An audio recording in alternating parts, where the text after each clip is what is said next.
And we're back, IGN Live from Gamescom in Germany, and it is time to check in with Dragon Age Inquisition, one of this fall's most anticipated games. Cameron is here to tell us all about it.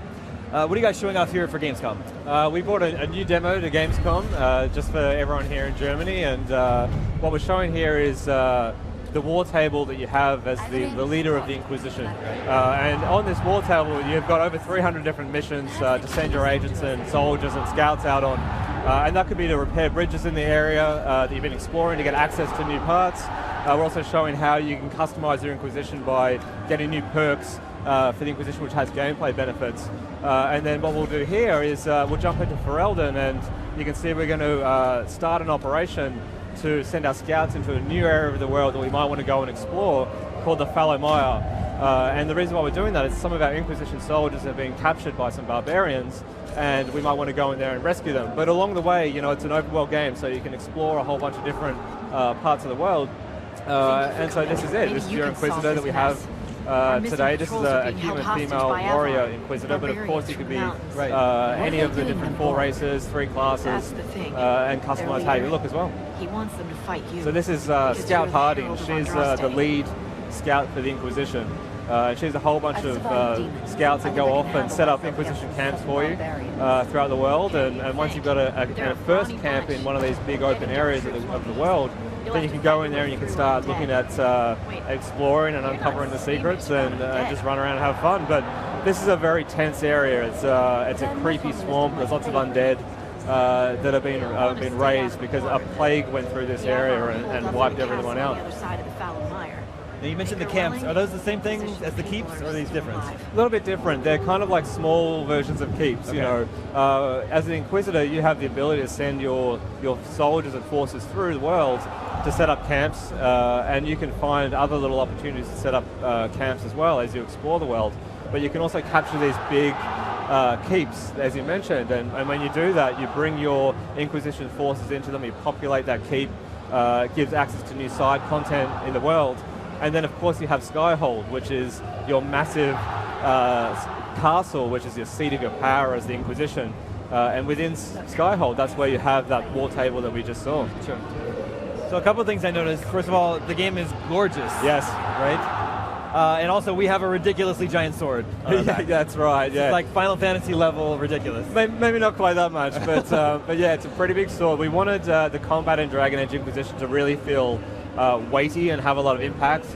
We've slowed it down quite a lot because we want that sort of visceral punch when you swing, and you can see there, you know, how much weight is going behind that two-handed sword. Yeah. But that's just a warrior. I mean, a warrior could be using a shield and a sword or a mace, or we did have one version of this demo where the Inquisitor was using this massive warhammer, you know, doing this big sort of stomps, and that was very interesting when you pound an undead corpse into the ground repeatedly. It's very cool. Our sword was also on fire. Also on fire, yeah, absolutely. So you can enchant your weapons and armor through the game. So we've got a fire rune on this sword here, so it's a big flaming sword when you pull it out in combat.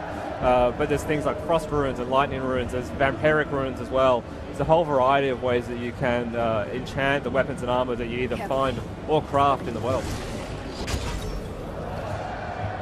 Are these enemies we're fighting, are these the plague victims?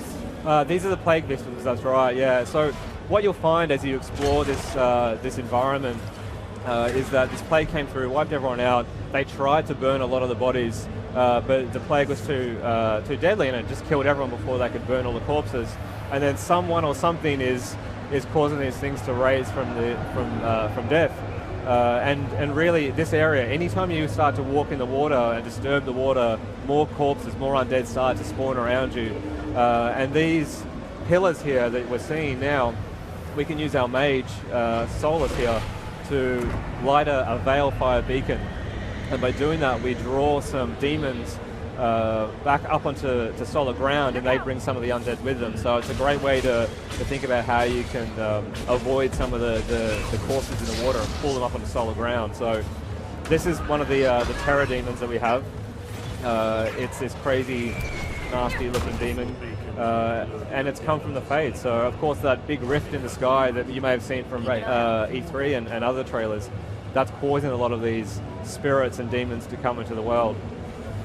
So here we've got the Inquisitor lighting a torch from that veil fire, and that's going to allow us to uncover various hidden runes throughout the world. And in this case, it starts a chain of content, chain of stories to uncover the truth behind this undead and the plague. So yeah, there's lots of different secrets in the world to find, just like that. Would this be considered a side quest in the game? This is really a side quest, absolutely. This is an area of the game, of course, for an open world game with multiple regions. The story that we're telling in Inquisition is far too broad and vast to be able to tell in a single area. So we wanted to take the player all over these 2 different countries, being Ferelden and Orlais. And as a consequence of that story being so large, we need to take the player to different locations. So things like this swampy area or massive deserts. This thing is cool. This thing's very cool, yeah. I can't even pronounce the name of it, but it's this crazy lizard creature. And you know, all the creatures that you find in the game all have different sort of predator and prey faction settings. So you know, you might come across that lizard creature there, and it might be fighting wolves, or it could be attacking humans. I've seen some really interesting, crazy results. I once saw a giant that we have, one of the giants we have in the game, throwing boulders at a dragon as it was flying past. That was pretty cool. So you can see secret yeah, here? exactly. More secrets. So you can see we're starting to find out more about what might be coming, what might be causing these undead to be raised. So we've also got Solus, as I mentioned, the mage in the party. We've got Blackwall, who's a Grey Warden, and we have Cole. And Cole is a character originally from one of our novels, Dragon Age novels, and he's a very weird person. Yeah. So he's very creepy. But he's a rogue, so he's using two daggers. Rogues can also be using ranged weapons or a variety of melee weapons too. And Solus, of course, is using his magical staff, and he's got some really crazy and cool spells to use. So you can switch between members of your party at any time? Absolutely, yeah. So you know, now we're using Cole to run around, but you can stay fixed on the Inquisitor if you want to do that, or you can you know, essentially take control directly of any of the companions that you decide to bring along. We've got 9 different companions in Inquisition, and you can bring those into your party and adventure with them any time. So in combat, you can still swap between the different characters, and of course, if you stay in action combat, you can keep doing that. If you go into tactical combat, which we'll see in a little bit, then you can take control of all of them, issue them all different orders, and see how it plays out. We just picked up Blood Lotus. Yeah, that's right. So the armor that we grabbed here for Solus, you might notice that when we picked it up, there was a couple of slots in there that were empty. So one of the great things about the crafting system that we have is that not only can you make full suits of armor, but you can also craft or find different gauntlets and boots that you can then insert into the armor set to customize how the stats and how it looks. And that means that you can really customize how you're playing combat. And of course, with the crafting system as well, you can craft weapons and everything, and of course enchant it.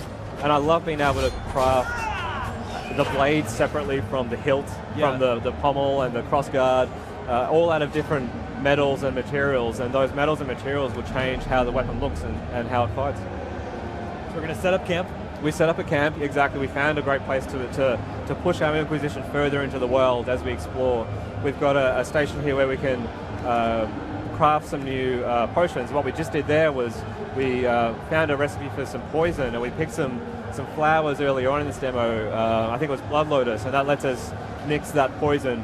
So we might be able to use that poison as we explore through, and I think at the E3 press conference we saw Cole use that poison. You can poison your blades? Absolutely, yeah, you can poison the blades, and that does a ton of damage. Yeah. So if we happen to fall in combat, do we go back to the camp?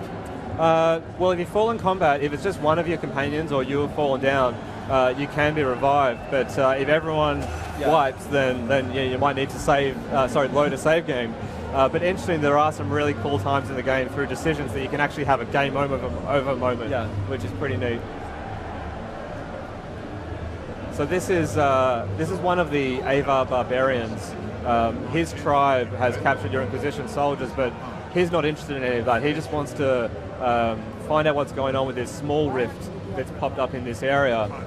So he's keeping an eye on it. It's spitting out demons, and he's talking about his goddess, like the Sky Goddess, and it's an interesting sort of dialogue. We saw it again at the E3 press conference where Aaron showed some more gameplay from this area. After we'd killed his chieftain, which he considers to be dishonorable, we then had an option to recruit this character into the Inquisition as one of our agents that we can then send out through that war table that we saw. I see. Interesting. Remind me around pull me from out the see how far So there's a rift behind us. There is, exactly, and I think we're going to try and we're going to tear it open. It's sitting there at the moment, but we're going to tear it open so we can then close it, kill some demons, and bring a bit of stability to this part of the region. So the Inquisitor, you know, as you can see there, is opening up this rift.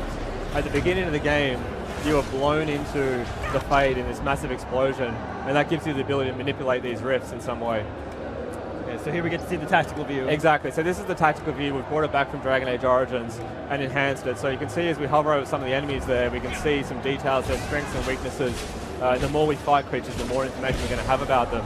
So, you know, we'd set up some basic attacks there, a whirlwind for the Inquisitor, and then we advance time, seeing how that strategy plays out.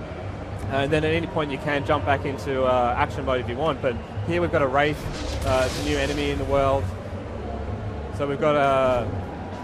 Okay, so now we're in direct control of Cole.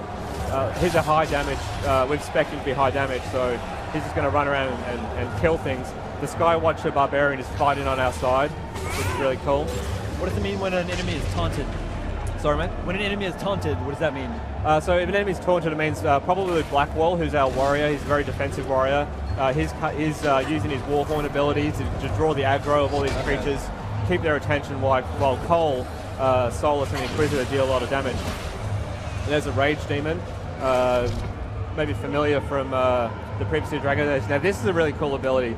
As the Inquisitor has this special ability, this Mark of the Rift, that she's using her connection to the Fade to essentially banish all of the demons in an area of effect, which means it simplifies that combat a lot, and it's a really great way to just wipe them out. But you can't use it all the time, so... How's this battle going? It's going pretty good. So yeah, they defeated all of the demons that came out of the rift. The Inquisitor's now going to close it down, and by doing so, that earns power and influence for your Inquisition, which you can then again spend on more operations and missions at the war table that we saw at the beginning. And some loot there, that Spirit Essence, you can convert into enchanting weapons, which is great. And that's pretty much what we've got to show you today. I am going to get lost in this game. Yes, when it comes it down. is massive. So much to do. Absolutely huge. It's actually also part of the new EA Access plan that was just announced, right? That's right, that's right. Yep. So that means if you subscribe to EA Access, you get early access to the game. Yeah, you'll get early access early, to a part of the game, which we'll talk about at a later point. But then you can like start playing the game, and then your save file will carry over. Absolutely, yeah. Game That's launches. right. Yeah, Yep. that's very cool. Dragon Age Inquisition is out November 18th. That's right. Cameron, thank you so much for coming by the show. Thanks, mate. The game Appreciate looks it. awesome. Welcome. Stay tuned. Lots more to come from IGN Live at Gamescom, presented by Dead Island 2 right after these messages.